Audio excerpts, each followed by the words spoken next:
Hola, ¿cómo están? ¿Qué tal? ¿Cómo andan? Hola, Jafet. En este video vamos a hablarte un poco acerca de las razones financieras. Somos el grupo conformado por Marlene Alicia Melara Méndez, Jorge Luis Delgado Leites, Emily Yasmín Ramos Ramos y mi persona, Diego Francisco Orellana Maga. Así que empecemos.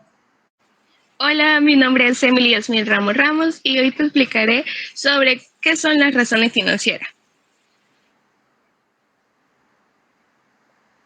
Las razones financieras son indicadores que permiten analizar las partes que componen la estructura financiera de la empresa. Estos ratios e indicadores permiten hacer comparativos entre los diferentes periodos contables o económicos de la empresa para conocer cuál ha sido el comportamiento de esta durante el tiempo y así poder hacer, por ejemplo, proyecciones a corto, mediano y largo plazo. ¿Cuáles son los tipos de razones financieras? Las razones financieras se pueden clasificar en los siguientes grupos y cada grupo pretende evaluar en elementos de la estructura financiera de la empresa. Tenemos las razones de liquidez, razones de endeudamiento, razones de rentabilidad y razones de cobertura. Y para ahondar un poco acerca de esas razones financieras, vamos a hablar un poco acerca de las razones líquidas,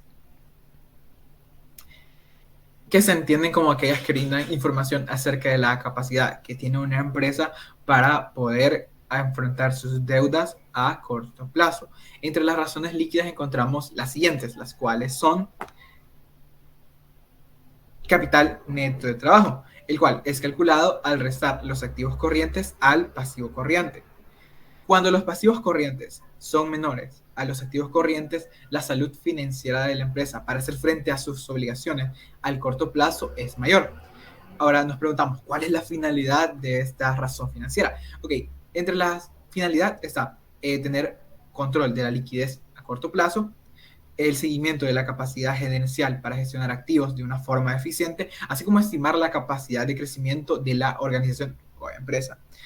¿Cuál es la lectura de este indicador? Una buena relación de capital de trabajo se encuentra entre 1.2 y 2. Un capital menor a 1 indica que se está corriendo un riesgo al caer en iliquidez y por lo tanto eso puede llevar a un peligro de que la empresa pueda quebrar. Una relación de más de 2 puntos no es del todo positiva, ya que puede indicar que la empresa no está utilizando sus activos de una forma adecuada para generar el máximo ingreso posible.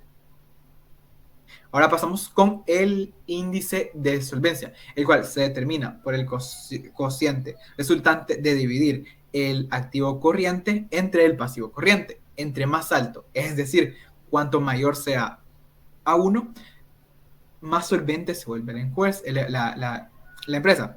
¿Cuál es la finalidad de esta razón? Su finalidad es medir la capacidad de una empresa de hacer frente al pago de sus deudas. La lectura del indicador es la siguiente. Si el índice de solvencia resulta igual a 1.5, es el valor ideal. Si el índice se encuentra por debajo de 1.5, puede decirse que la empresa no tiene la solvencia necesaria para afrontar sus deudas a corto plazo, aunque es posible que en este indicador existan excepciones. Eso va a depender acerca del tipo de empresa y el rubro al que se dedique. Si el índice se encuentra por encima de 1.5, puede correrse el riesgo de tener demasiado activo corriente, que, como todos sabemos, con el paso del tiempo, este va a perder su valor. Pasamos ahora a hablar un poco acerca de la prueba ácida, la cual determina la capacidad de la empresa para generar flujos de efectivo en el corto plazo, excluyendo los inventarios. ¿Cuál es la finalidad de esta razón? Su finalidad es indicar la capacidad de pago de la empresa sin la necesidad de vender tanto sus inventarios como sus activos fijos. Y la lectura de este indicador es la siguiente. Si el indicador es menor a 1, la empresa posee capacidad de pago a corto plazo y se encuentra en condiciones de afrontar sus obligaciones. Si el indicador es mayor a 1, a la empresa le costará hacer frente a sus obligaciones en el corto plazo. Pasamos a otro indicador como es la rotación de inventarios, la cual mide cuánto tiempo le toma a la empresa rotar sus inventarios. Permite identificar cuántas veces se convierte el inventario en dinero o también en cuentas por cobrar. La finalidad de esta razón es que es un indicador importante para la gestión de inventarios, ya que refleja la eficiencia de la cadena de suministros desde el proveedor hasta el cliente. Y la lectura de este indicador es la siguiente. Un índice de rotación de existencias más alto es mejor, ya que significa que la mercancía se vende relativamente rápido y no dando oportunidad a que ésta pueda deteriorarse, mientras que un índice de rotación de existencias más bajo sugiere que hay ineficiencia y hay dificultad para convertir las existencias en ingresos. Y ahora pasamos con la rotación de cartera, el cual busca identificar el tiempo que le toma a la empresa convertir en efectivo las cuentas por cobrar que hacen parte del activo corriente. La finalidad de esta razón es que señala el número de días que tarda una empresa en convertir las cuentas por cobrar en dinero en efectivo. Y la lectura de este indicador es la siguiente. La interpretación de la rotación de cartera se hace en función de la rotación de cuentas por pagar. Lo ideal es que el resultado de la rotación de cartera sea menor o al menos igual. Es decir, no está bien que la empresa le dé a los clientes créditos por 40 días, mientras que los proveedores de esta empresa solamente le otorguen créditos a 20 días.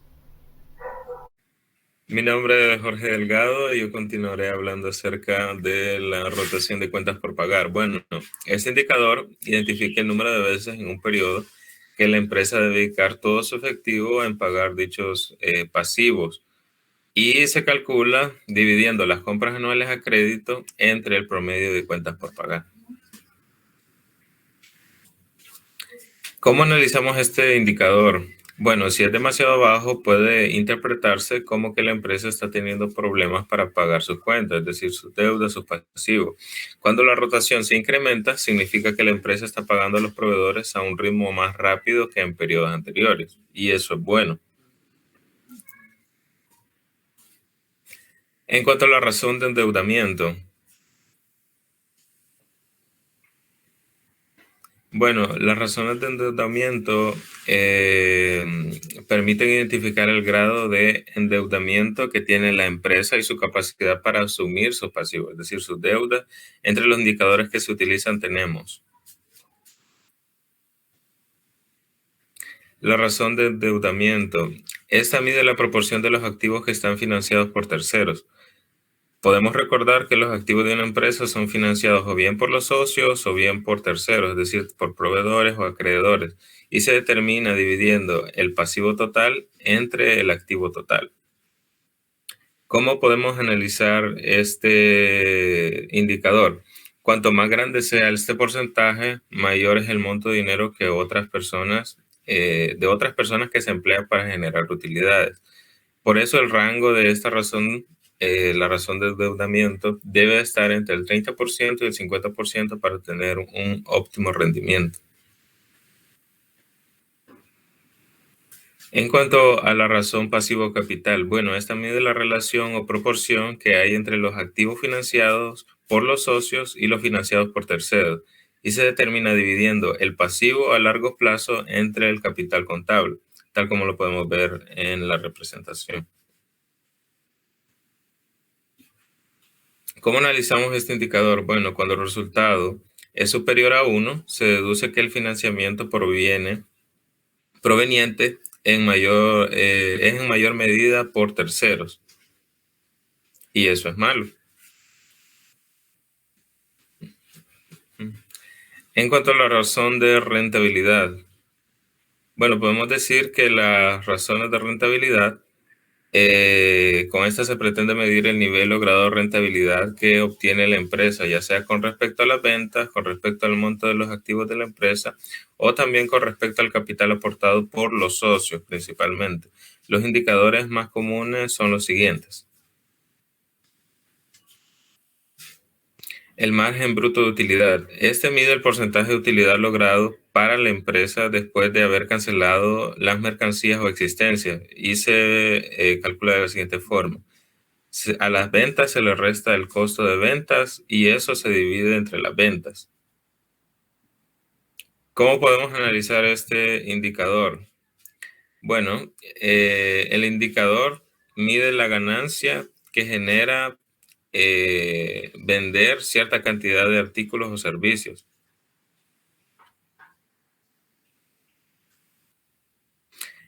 El margen de utilidades operacionales. Este indica o mide el porcentaje de utilidad que se obtiene con cada venta y para ello se resta, además del costo de venta, los gastos financieros incurridos. Bueno, ¿cómo lo podemos analizar? Indica el porcentaje de ganancias antes de impuestos e intereses, porque por cada dólar que ingresa en concepto de ventas. Y por último tenemos el margen neto de utilidades. Este se calcula de la siguiente forma: al valor de las ventas se le restan todos los gastos imputables operacionales, incluyendo los impuestos a que haya lugar. Entonces podemos decir que este indicador mide el margen neto, es decir, las ganancias quitando impuestos y otros compromisos como gastos operacionales. La utilidad del margen neto está en que refleja la capacidad de la organización para convertir los ingresos que recibe en beneficios, es decir, en ganancias netas. En otras palabras, permite saber si se está realizando un eficiente control de costes. Mi nombre es Marlene Elisa Melara Méndez y continuando con el tema tenemos el rendimiento de la inversión, que esta es la rentabilidad obtenida por los activos de la empresa tomando como referencia la utilidad neta después de los impuestos. Esto ayuda a conocer qué tan rentable resultará una inversión. Mientras mayor sea el rendimiento de la inversión, mayores beneficios económicos se representará para la empresa. Su cálculo debe ser con una inversión rentable, con un índice mayor a 0. Y si esa inversión no es rentable, el índice será igual o menor que 0. Sin embargo, presenta ciertas limitaciones, por lo que es un indicador que no contempla el valor del dinero en el tiempo. En el rendimiento de capital común tenemos de que mide la rentabilidad obtenida por el capital contable y esta se toma como referencia en utilidades después de impuestos, resaltando los dividendos preferentes. La fórmula se mide en forma de que el proceso financiero sea referidas a la empresa, en sus ingresos netos y en el capital común.